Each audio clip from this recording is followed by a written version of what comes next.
activity हमेशा खुश रहूं किसी जेबी operation department organ of medicine and homeopathy science topic deals with our today chapter is 14 about the Robert's philosophy. Name of the chapter is remedy reaction part first. In this chapter, Dr. Robert discussed about what type of the reactions we can expect after giving the remedy in the patient. So let's move. In this chapter, Robert say about the observation power means every physician must have this skill. Doctor Robert हमें कह रहे हैं कि remedy देने के बाद में किस किस तरह के रिएक्शंस हमें देखने को मिल सकते हैं। उन रिएक्शंस को समझने के लिए फिजिशियन के अंदर एक क्वालिटी होनी चाहिए। वो क्वालिटी होनी चाहिए observation.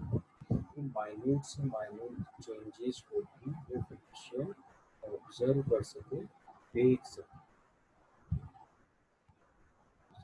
This is the first skill necessary to notice any alteration in the patient after administration of the remedy. Homeopathic physician should have the power to analyze the symptoms and selection of remedy, and secondly to observe the action of medicine on the patient. So there is two things in this paragraph, that is the skillness to observe, and second is the analysis of the symptom and observe the action of the medicine in the patient. Means analysis the symptom means ऐसे कौन से symptoms हैं जिनको analysis करने की जरूरत है, ऐसे कौन से कैरेक्टरिस्टिक कॉमन सिम्टम है जिसको हम एनालिस कर सकते हैं और उन बेसिस पे हम मेडिसिन को सेलेक्ट कर सकते हैं और मेडिसिन देने के बाद में किस तरह का एक्शन उस मेडिसिन के द्वारा होता है पेशेंट को, उसको वो ऑब्जर्व कर सकते हैं। Every remedy will produce some action after administration, so physician have the knowledge to judge this action and correct interpret it. Means ये बात तो कन्फर्म है कि मेडिसिन देने के बाद में कुछ न कुछ एक्शन तो प्रोड्यूस होगा। अब वो प्रोड्यूस होगा जो एक्शन, वो कैसा होगा, किस तरह का होगा, इसको फिजिशियन करेक्टली इंटरप्रिटेट कर सके, उसको करेक्टली समझ सके।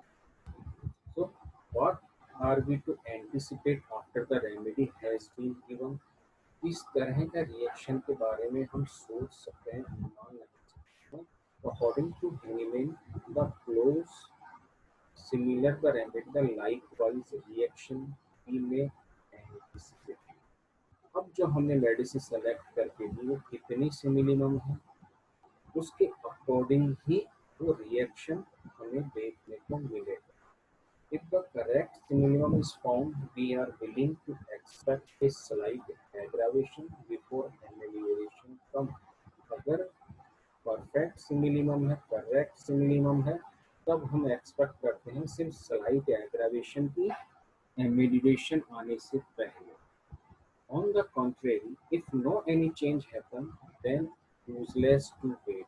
और इसके विपरीत कोई भी तरह का कोई भी रिएक्शन नहीं डेवलप होता है तो यहाँ पे वेट करने की जरूरत नहीं। It means our selection is totally fire, means it is proof of the simillimum has not given कि हमने जो मेडिसिन दी वो सिमिलियम नहीं थी, राइट मेडिसिन नहीं थी, इसी के लिए कोई रिएक्शन डेवलप नहीं हुआ। We have to listen patient's statement carefully and have to observe the action of the remedy. अब यहाँ पे हमें जब सेकेंड टाइम पेशेंट आएगा, फर्स्ट टाइम मेडिसिन दी, सेकेंड टाइम जब आ रहा है फॉलो अप में, तो हमें उसको केयरफुली सुनना है और केयरफुली ऑब्जर्व करना है कि किस तरह के चेंजेस प्रोड्यूस हुए हैं, क्या एक्शन हुआ है मेडिसिन का। So we expect that after giving the remedy, there should be some changes to occur in intensity and in degree, such as disappearance of the symptom. हो सकता है कुछ symptoms disappear हो गए, फर्स्ट विजिट पे जब patient आया, हमारे पास में केस रिकॉर्ड था उसका।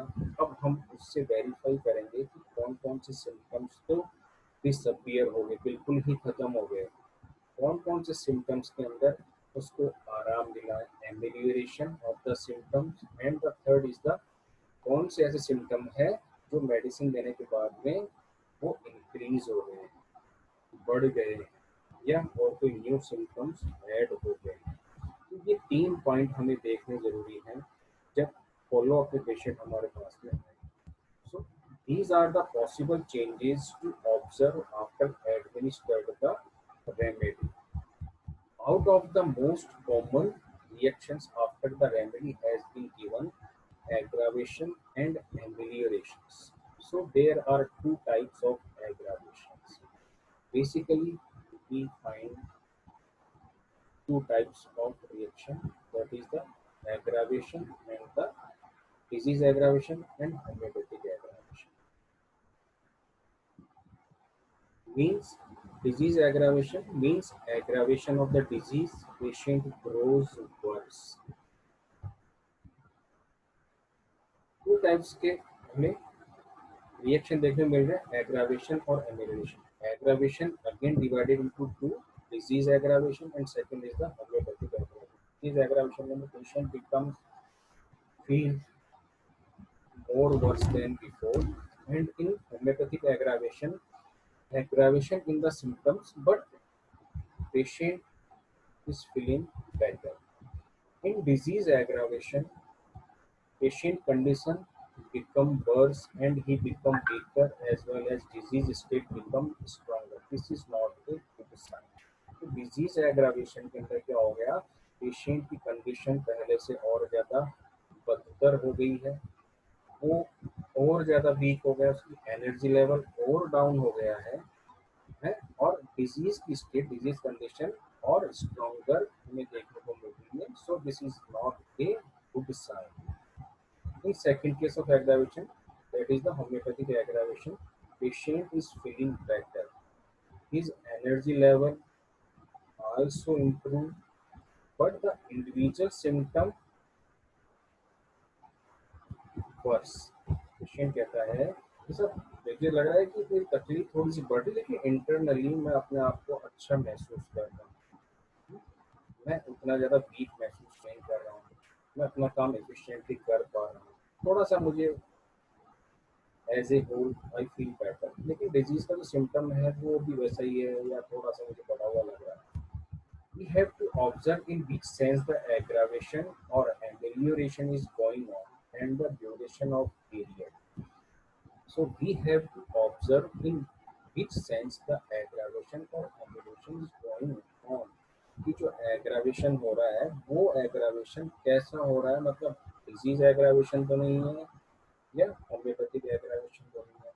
एमेलियोरेशन भी जो मिल रहा है उसको वो सही मायने में मिल रहा है कि मतलब कि कहीं पे वेरिएशन तो नहीं कर रहे हैं, अपना सप्रेशन तो नहीं कर रहे हैं, सही अपना राइट डायरेक्शन के अंदर एमेलियोरेशन है दी हुई।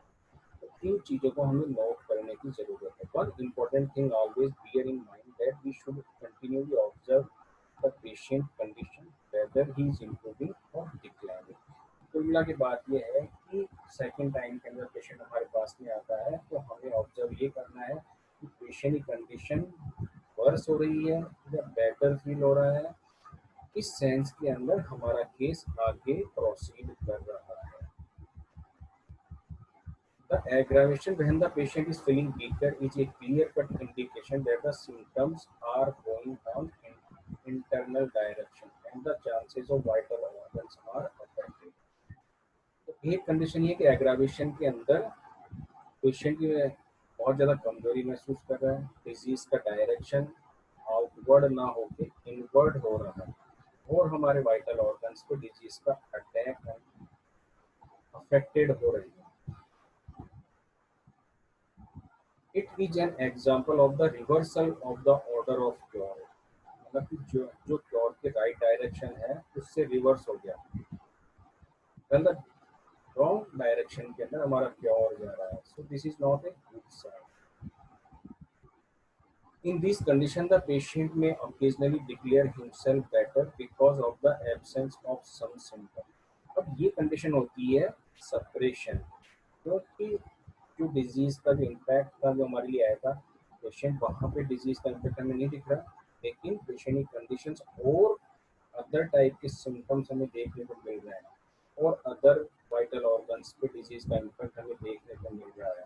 पेशेंट कहते हैं साहब ये तकलीफ तो मेरी अब ठीक हो गई, लेकिन मेरे को इन दिनों के अंदर अस्थमा रहने लग गया है, अंदर से बहुत ज़्यादा कमजोरी महसूस होने लग गई है, भूख प्यासी से बंद हो गई है। This shows the separation.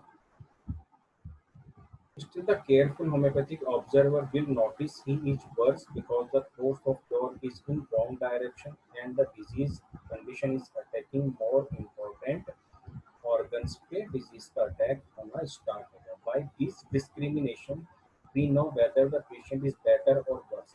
In numerous cases, there is verification between the patient and the symptom in the mind of the patient himself. कि इस एग्रावेशन को और वेरिएशन को हमें मेंटल सिम्टम्स पे भी हमें इसको वेरीफाई करना पड़ेगा। सपोज जो पेशेंट पहले इरिटेबल था, चिड़चिड़ा था, गुस्सा था, after taking medicine there is calmness, quietness, then it will be a good sign. And so far as the patient, there is this verification, his observation is valuable. Physician should know whether there is a peripheral tendency or a tendency in the reverse. मतलब कि medicine देने के बाद में इस medicine का action सही direction में है या रॉन्ग डायरेक्शन में है, ये काम देखना है फिजिशियन को, ये उसका इतना कीन ऑब्जर्वेशन होना चाहिए. The aggravation of the symptoms may result from an incurable disease, which is hesitate to its base by the potentized remedy, and unless the remedy is counteracted, the disease will become worse and more rapidly approach to cardiac termination. कई बार होता है incurable cases हैं, advance pathological cases हैं, तो वहाँ पे हमें सही डायरेक्शन के अंदर मेडिसिन काम नहीं करता, तो वहाँ पे मेडिसिन देने के बाद के अंदर डिजीज एग्रावेशन हमें सीवियर भी देखने को मिलता है. तो ऐसे केसेस के अंदर हमें लोअर डोजेस से या मॉडरेट डोजेस से हमें यूज में लेनी चाहिए. इन टर्मिनल केसेस मतलब कि जहाँ पे फाटल केसेस हैं, no hope of recovery, the use of very high potency may react on the vital code so deeply as to cause an aggravation of the disease, whereas a moderate potency would not give such powerful effects. The potentized remedy will never produce a fatal aggravation or a destructive aggravation, means the high potency never produces disease states. It has the power to develop conditions that are already present if it is used carelessly and ignorantly. Means कि यही बात ये आती है कि हम जो medicine का सिलेक्शन पोटेंसी सिलेक्शन करते हैं, तो वो हमारा कुछ बेस होता है, कुछ क्राइटेरिया होता है कि डीप सीटेड पैथोलॉजिकल कंडीशंस हैं, इनक्योरेबल कंडीशंस हैं, मीन्स हम बात करते हैं नेचर ऑफ द डिजीज की, तो वहाँ पे ये चीज़ हमें देखनी है कि डिजीज की स्टेट कौन सी है, तो यहाँ पे कौन सी पोटेंसी एप्लीकेबल है. अगर हम उसको जुडिशियसली यूज में लेंगे तो हमें इस तरह की कंडीशंस हमें देखने को नहीं मिलेगी. So we conclude our today topic is part first remedy reaction. In next lecture we will continue this session powered by digital version 2.0 जो कि Vidyapeeth women's university. I hope you are satisfied with my digital session. If you have any query, please mention in the comment box. I will resolve